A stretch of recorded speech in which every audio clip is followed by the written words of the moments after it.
कवि प्रतीक शुक्ला जी के शब्दों में, तुम हो भारत के वीर पूत, भारत माँ के सच्चे सपूत, तुम अटल बात करने वाले, तुम हो दृढ़ के उज्जवल प्रतीक। तुम भारत माँ की शान लिए, जय भारत का गुणगान लिए, तुम दिव्य सोच रखने वाले, ऐसे हो पावन ज्ञान दीप। तुमने संदेश दिया लोगों को, उठकर कुछ दिखलाने का, सोए लोगों की आत्मा को फिर से आज जगाने का। जब गए शिकागो तुम स्वामी और भगवा का संदेश सुनाया, फिर सारी दुनिया ने था मिलकर भारत को विश्व गुरु बनाया। ऐसे वीरों से ही बढ़ता भारत माँ का सम्मान है। स्वामी विवेकानंद तुम्हें कोटि कोटि प्रणाम है। मैं अनामिका आप सभी का हार्दिक अभिनंदन और स्वागत करती हूँ। आज मैं एक छोटा सा प्रयास कर रही हूँ हमारे आदरणीय अनुकरणीय स्वामी विवेकानंद जी पर कुछ कहने की। आज विवेकानंद जी की पुण्यतिथि है और ये मेरी तरफ से उनके प्रति मेरी श्रद्धा दर्शाने का एक प्रयास है। वैसे तो इस प्रतिभाशाली व्यक्तित्व के बारे में मेरा बोलना सूर्य को दीपक दिखाने के समान है, फिर भी मैं स्वामी जी के कुछ कार्यों व तथ्यों पर प्रकाश डालने का प्रयत्न कर रही हूँ। वैसे तो आज का दिन 4 जुलाई 1902 को पूरे भारत को एक क्षति पहुंची थी, परंतु स्वामी जी अपने अल्पकाल में पूरे विश्व को जो दे गए, खास तौर पर भारत को, उसके हम हमेशा ऋणी रहेंगे। 12 जनवरी 1863 में स्वामी जी ने अवतरण लिया था। उनका जन्म का नाम नरेंद्र नाथ दत्त था। उन्होंने जीवन में बहुत ही संघर्ष किए, पर न ही वो थके न ही वो रुके, निरंतर उन परेशानियों को सीढ़ी बनाकर आगे बढ़ते रहे। उन्होंने अमेरिका स्थित शिकागो में सन 1893 में आयोजित विश्व धर्म महासभा में भारत की ओर से सनातन धर्म का प्रतिनिधित्व किया था। ऐसा नहीं था कि इस धर्म सभा में पहुंचना आसान था, पर यह स्वामी जी के व्यक्तित्व और का ही प्रभाव था जो उन्होंने कर दिखाया। स्वामी जी भारत के एक देशभक्त सन्यासी थे और उनके जन्म दिवस को राष्ट्रीय युवा दिवस के रूप में मनाया जाता है।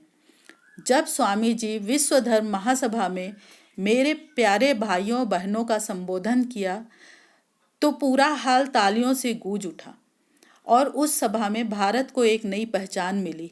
अन्य देशों में सनातन धर्म की पहचान बनी और भारत का गौरव बढ़ा। उन्होंने रामकृष्ण मिशन की स्थापना की, जो आज भी अपना कार्य कर रही है। स्वामी विवेकानंद जी का अपने गुरु के प्रति बहुत ही गहरा लगाव था। वो अपने गुरु के प्रिय शिष्य थे। उनके कुछ आदर्श वचनों की चर्चा किए बिना बात पूरी नहीं हो सकती। स्वामी जी ने कहा था, उठो, जागो और तब तक नहीं रुको जब तक लक्ष्य प्राप्त नहीं हो जाता। ये वक्तव्य आज के युवाओं के लिए प्रेरणा स्रोत है। स्वामी जी ने कहा था, हर आत्मा ईश्वर से जुड़ी है।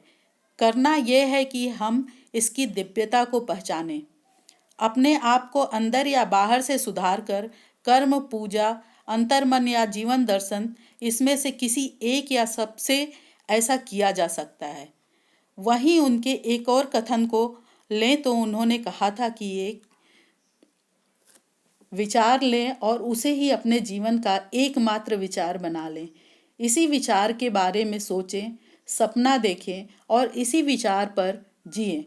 आपके मस्तिष्क, दिमाग और रगों में यही एक विचार भर जाए, यही सफलता का रास्ता है। इसी तरह से आध्यात्मिक धर्म पुरुष बनते हैं। स्वामी जी का एक और वक्तव्य है जो हमारे जीवन के लिए बहुत ही उपयोगी है। उन्होंने कहा था, एक समय में एक काम करो और ऐसा करते समय अपनी पूरी आत्मा उसमें डाल दो और बाकी सब कुछ भूल जाओ। उन्होंने कहा, पहले हर अच्छी बात का मजाक बनता है, फिर विरोध होता है और फिर उसे स्वीकार किया जाता है। आगे उन्होंने कहा है कि एक अच्छे चरित्र का निर्माण हजारों बार ठोकर खाने के बाद ही होता है। जीवन में ज़्यादा रिश्ते होना जरूरी नहीं, लेकिन रिश्तों में जीवन होना जरूरी है। स्वामी जी का जीवन गागर में सागर की तरह रहा। उनके अल्प आयु में ही हमारी सनातन संस्कृति को जो मिला वो शायद 100 वर्ष की आयु का जीवन जीने वाला व्यक्ति भी न दे पाए। ऐसे सनातनी देश के महान सपूत, देश की धरोहर, देश का गौरव और हम सब के प्रेरणा स्रोत स्वामी विवेकानंद जी को मेरा सत सत नमन, बारंबार प्रणाम। जय सनातन, जय भारत।